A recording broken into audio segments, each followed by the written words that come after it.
हुकूमत का media development regulatory authority खत्म करने का ऐलान। पीका ऑर्डिनेंस पर भी नजरसानी होगी। वजीर इत्तलात की प्रेस कॉन्फ्रेंस। इदारों के खिलाफ मुनज़्ज़म तरीके से बोर्ड्स अकाउंट्स के जरिए मुहिम जारी। गलत काम करने वालों के खिलाफ कार्रवाई होगी। सदर मुमलिकत आईनी ओहदे का सियासी इस्तेमाल न करें।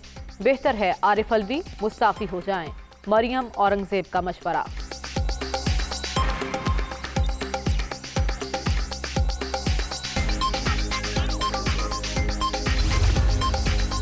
वज़ीर आज़म शहबाज शरीफ और army chief general Qamar Javed Bajwa की मुलाकात। मुल्क की सलामती की सूरत हाल पर तफसीली तबादला ख्याल। अंदरूनी और बैरूनी सिक्योरिटी का भी जायजा।